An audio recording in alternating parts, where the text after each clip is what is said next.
सट्टेयों से मिथकों और कहानियों का एक जीव बेसिलिस्क हमारी कल्पनाओं को मोहित करता आया है। ये भयानक जानवर, जिसे अक्सर एक सर्प जैसा प्राणी माना जाता है, जिसके पास घातक शक्तियां होती हैं, कई संस्कृतियों के लोकगीतों में अपनी जगह बना चुका है।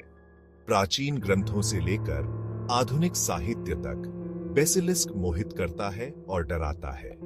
इस वीडियो में हम इस पौराणिक प्राणी की उत्पत्ति, विशेषताओं और स्थायी विरासत के बारे में जानेंगे। बेसिलिस्क के बारे में सबसे पुरानी कहानियां प्राचीन थेवनिया से आई हैं, जहां इसकी घातक निगाहों और जहरीली सांसों की कहानियां आम लोगों और राजाओं थियोनों में डर पैदा करती थी। आज भी बेसिलिस्क की कहानी विस्मय और भय को प्रेरित करती है, जो हमें पौराणिक कथाओं की स्थायी शक्ति की याद दिलाती है। लेजेंडरी बेसिलिस्क से जुड़ी भयानक कहानियों और दिलचस्प तथ्यों को जानने के लिए तैयार हो जाइए। बेसिलिस्क की उत्पत्ति का पता प्राचीन ग्रीस और रोम से लगाया जा सकता है, जहां इसका वर्णन पहली बार रोमन प्रकृतिवाद प्लिनी द एल्डर ने अपने काम नेचुरल हिस्ट्री में किया था। प्लिनी ने बेसिलिस्क को सर्पों का राजा बताया था, जिसके पास एक घातक जहर और एक ही नजर में मारने की क्षमता थी। यह भयानक प्रतिष्ठा तेजी से पूरी प्राचीन थियोनिया में फैल गई, जिससे बेसिलिस्क का स्थान पौराणिक कथाओं में स्थापित हो गया। बेसिलिस्क नाम ग्रीक शब्द बेसिलिस्कोस से लिया गया है, जिसका अर्थ है छोटा राजा। यह उपनाम अन्य सर्पों पर प्राणी के प्रभुत्व और अधिकार को उजागर करता है।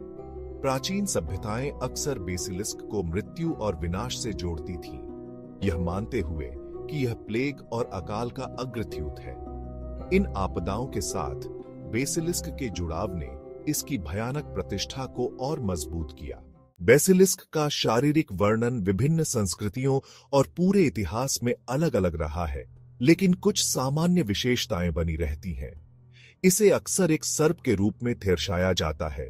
अक्सर उसके सिर पर मुर्गे का सिर या मुकुट जैसी शिखा होती है, जो सर्पों के राजा के रूप में उसकी स्थिति का प्रतीक है।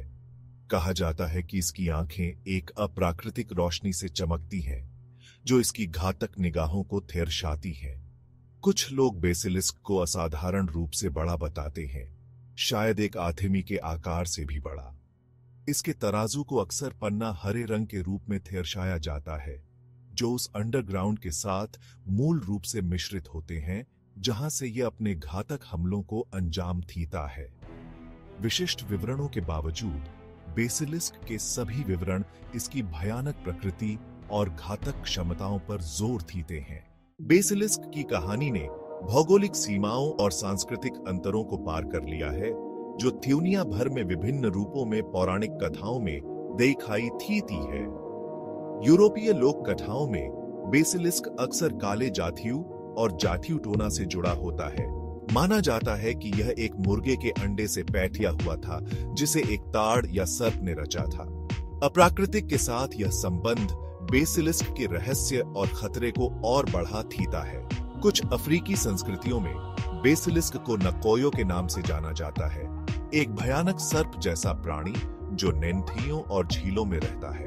कहा जाता है कि नकोयो के पास अपने यूरोपीय समकक्ष के समान घातक क्षमताएं हैं, जो एक ही नजर या सांस से मारने में सक्षम है।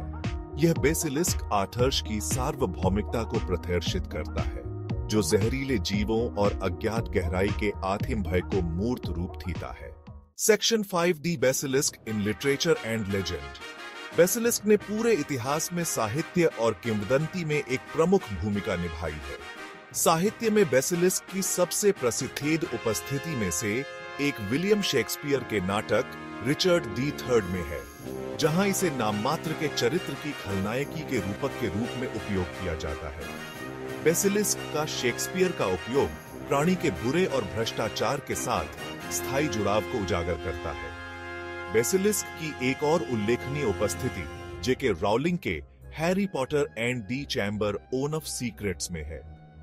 राउलिंग की व्याख्या में बेसिलिस्क एक विशाल सर्प है, जो Hogwarts school of witchcraft and wizardry की गहराई में रहता है।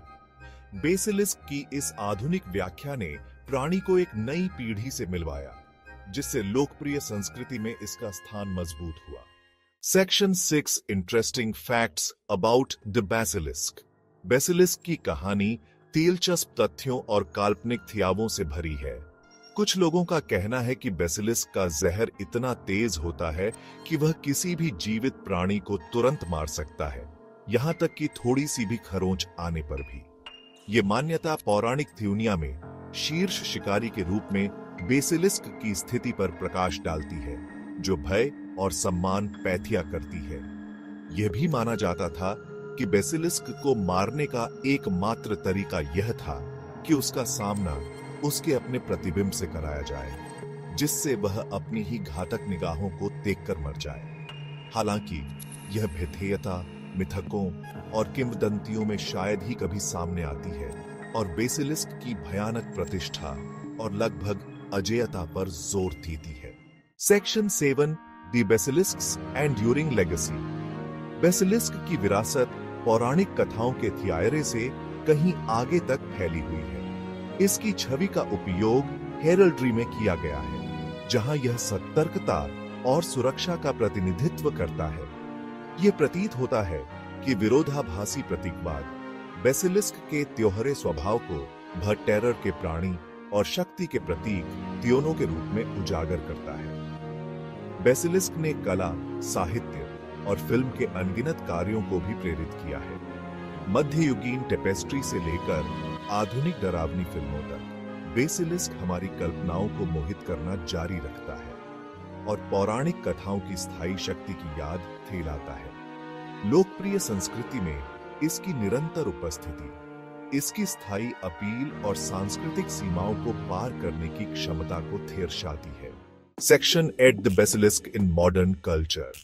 बेसिलिस्क की कहानी आधुनिक संस्कृति में पनप रही है, जो विभिन्न प्रकार के मनोरंजन और मीडिया में दिखाई देती है। वीडियो गेम में बेसिलिस्क को अक्सर एक थ्योर्जेय दुश्मन के रूप में दर्शाया जाता है, जो अपनी घातक निगाहों और जहरीले हमलों से खिलाड़ियों को चुनौती देता है। ये आभासी मुठभेड़ खिलाड़ियों को अपने डर का सामना करने और एक महान दुश्मन के खिलाफ अपने कौशल का परीक्षण करने की अनुमति देते हैं। बेसिलिस्क ने कॉमिक बुक और ग्राफिक उपन्यासों की दुनिया में भी अपनी पहचान बनाई है, जो एक नायक और खलनायक थियोनों के रूप में दिखाई दे रहे हैं। ये आधुनिक व्याख्याएं अक्सर बेसिलिस्क के जटिल स्वभाव का पता लगाती हैं, पारंपरिक चित्रणों को चुनौती देती है और इस प्राचीन प्राणी को नए दर्शकों से परिचित कराती है। इन आधुनिक रूपांतरणों के माध्यम से बेसिलिस्क का विकास जारी है और नई पीढ़ियों की कल्पनाओं को मोहित करता है। Section 9 conclusion the basilisk's place in our imagination. Basilisk अपनी घातक निगाहों, जहरीली सांसों और भयानक उपस्थिति के साथ एसटीओ से हमारी सामूहिक कल्पना में अपनी जगह बना चुका है। प्राचीन पौराणिक कथाओं से लेकर आधुनिक मनोरंजन तक ये पौराणिक प्राणी मोहित और भयभीत करना जारी रखता है, जो हमें कहानी कहने की शक्ति और अज्ञात की स्थायी अपील की याद दिलाता है। जैसा कि हमने बेसिलिस्क की उत्पत्ति, विशेषताओं और सांस्कृतिक महत्व का पता लगाया है, ये स्पष्ट हो जाता है कि यह प्राणी सिर्फ एक पौराणिक जानवर से कहीं अधिक का प्रतिनिधित्व करता है। बेसिलिस्क हमारे गहरे डर और चिंताओं को मूर्त रूप देता है, जो हमें जीवन की नाजुकता और खतरे की हमेशा मौजूद क्षमता की याद दिलाता है। और फिर भी बेसिलिस्क शक्ति, लचीलापन और अज्ञात के स्थायी आकर्षण का भी प्रतिनिधित्व करता है। Section 10 references. Pliny the Elder, natural history, Shakespeare, William, Richard III, Rowling, J.K. Harry Potter and the chamber of secret,